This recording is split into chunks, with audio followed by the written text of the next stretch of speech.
दोस्तों 67th BPSC prelims exam में अब कुछ ही सप्ताह शेष बचा हुआ है। शेष दिनों में आप रिवीजन के माध्यम से अपनी तैयारी को अधिक मजबूती प्रदान कर सकते हैं। दोस्तों इसी क्रम में मेरे द्वारा प्रत्येक दिन कुछ इम्पोर्टेंट टॉपिक्स आपको होमवर्क के रूप में दिया जाता है, जिसे आप कंप्लीट कर एग्जाम हॉल में आप अपना अच्छा परफॉर्मेंस कर सकते हैं। दोस्तों इसी क्रम में आज का जो टॉपिक्स है वह हिस्ट्री के अंतर्गत जनजातीय विद्रोह है। जनजातीय विद्रोह से प्रत्येक बार बीपीएससी में एक दो क्वेश्चन पूछता है। यहाँ पर जो भी महत्वपूर्ण जनजातीय विद्रोह है उन सभी जनजातीय विद्रोह के काउच, लीडर्स, टाइमलाइन और क्षेत्र, कौन सा एरियाज में कौन सा जनजातीय विद्रोह हुआ था उसके बारे में आपको जानना जरूरी है। तो जो प्रमुख जनजातीय विद्रोह है जैसे मुंडा विद्रोह, संथाल विद्रोह, तमार विद्रोह, हो विद्रोह, पाइक विद्रोह, तो ये सब जितने जनजातीय विद्रोह है सभी जनजातीय विद्रोह के बारे में आपको रिवीजन करके एग्जाम में जाना चाहिए। आप देखते होंगे बिरसा मुंडा से रिलेटेड एक दो क्वेश्चन बार बार बीपीएससी प्रीलिम्स एग्जाम में पूछता है। उसी तरह से संथाल विद्रोह और अन्य विद्रोहों के बारे में आपसे पूछा जाता है, इसलिए जनजातीय विद्रोह को सही रूप से प्रैक्टिस कर लेंगे। दोस्तों आज का जो ज्योग्राफी का टॉपिक्स है वह टॉपिक्स है साइक्लोन। अब साइक्लोन के फॉर्मेशन का काउच, टाइप्स ऑफ साइक्लोन, तो there are two types of cyclone, एक ट्रॉपिकल और सेकेंड एक्स्ट्रा ट्रॉपिकल, उष्णकटिबंधीय चक्रवात और शीतोष्ण कटिबंधीय चक्रवात। अब जो उष्ण कटिबंधीय चक्रवात है उन चक्रवातों का नाम अलग अलग क्षेत्रों में अलग अलग होता है। जैसे चीन में चिनूक, ऑस्ट्रेलिया में विली विली, जापान में टैफू, अमेरिका में टॉर्नेडो और अन्य क्षेत्रों में अलग अलग नामों से उष्णकटिबंधीय चक्रवात को जाना जाता है। तो इसलिए यहाँ पर बार बार ऐसा क्वेश्चन आता है कि एक तरफ चक्रवात का नाम होगा और एक तरफ लोकेशन होगा और वो मैच द फ्लोइंग का क्वेश्चन होगा, या डायरेक्ट पूछेगा ऑस्ट्रेलिया में उष्णकटिबंधीय चक्रवात को क्या कहा जाता है, तो ऑस्ट्रेलिया में उष्णकटिबंधीय चक्रवात को विली विली कहा जाता है। प्लस साइक्लोन का फॉर्मेशन के काउच, साथ ही करेंट अफेयर्स के अकॉर्डिंग पिछले एक वर्षों में बंगाल की खाड़ी और अरब सागर में जो भी चक्रवात उत्पन्न हुए हैं वे सभी चक्रवात को आपको कंप्लीट करके जाना चाहिए। दोस्तों आज का जो पॉलिटिकल साइंस का टॉपिक्स है वह नेशनल इमरजेंसी है। तो नेशनल इमरजेंसी भी पॉलिटिकल साइंस में बहुत अधिक इम्पोर्टेंस है। इससे भी सभी पीसीएस एग्जाम्स में क्वेश्चन होते ही होते हैं।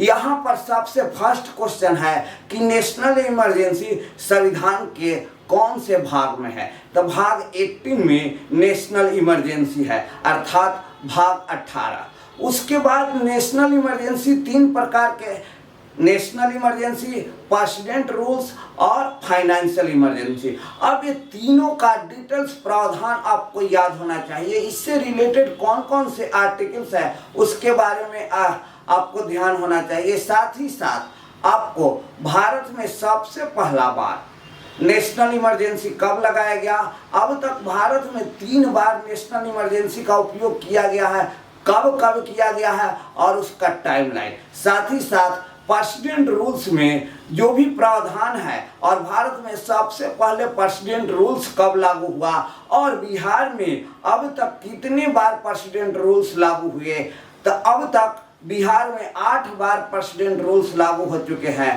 कब कब लागू हुआ और उस समय राज्यपाल कौन थे, ये सारा आपको ध्यान करके जाना चाहिए। दोस्तों आज का जो इकोनॉमिक्स का टॉपिक्स है वह बहुत इंपॉर्टेंस और छोटा टॉपिक्स है, महारत्नाज एंड नवरत्नाज कंपनी। अब प्रेजेंटली भारत में कितने महारत्नाज कंपनी है और कितने नवरत्नाज कंपनी है, तो प्रेजेंटली भारत में 11 महारत्नाज कंपनी है और 13 नवरत्नाज कंपनी है। पावर फाइनेंस कॉरपोरेशन जो नवरत्न कंपनी था उसको महारत्न की उपाधि दे दिया गया। इसलिए महारत्नाज कंपनी की संख्या 10 से 11 हो गया और नवरत्नाज कंपनी की संख्या 14 से 13 हो गया। कोई भी महारत्नाज कंपनी तभी बनाया जा सकता है जिसको पहले नवरत्नाज का स्टेटस प्राप्त हो। दोस्तों इसके लिए जो भी क्राइटेरियाज है वे सभी क्राइटेरियाज भी आपको ध्यान होना चाहिए। और ये पावर फाइनेंस कॉरपोरेशन जो महारत्ना कंपनी जो बनाया गया जो पहले नवरत्नाज था, यह करंट अफेयर्स के अकॉर्डिंग भी बहुत अधिक इम्पोर्टेंस है, तो आप इसको कंप्लीट कर लेंगे।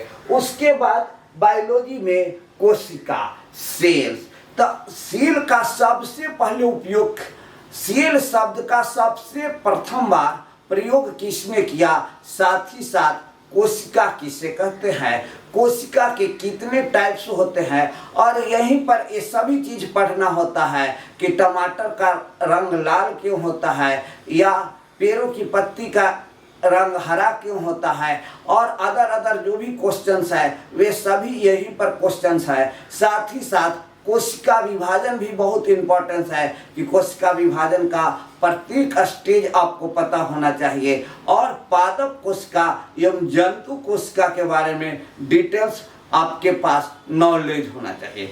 दोस्तों अगर आप इतने टॉपिक्स को रिवीजन कर लेते हैं और एग्जाम हॉल में जाइएगा तो आपको 4 से 5 क्वेश्चन इन टॉपिक से मिलेंगे ही मिलेंगे। इसलिए मेरे द्वारा प्रत्येक दिन जो टॉपिक्स दिए जा रहे हैं वे सभी टॉपिक्स का आप सही रूप से रिवीजन करें। आप अगर पहले वाला टॉपिक्स भी नहीं देखे होंगे तो उन टॉपिक्स को भी देख लेंगे और उसका भी रिवीजन कर लेंगे, जिससे कि एग्जाम हॉल में आपको अधिक से अधिक मदद मिल सके। दोस्तों इसी तरह के वीडियो को देखने के लिए चैनल्स को सब्सक्राइब करें एवं वीडियो को लाइक करें। जय हिंद।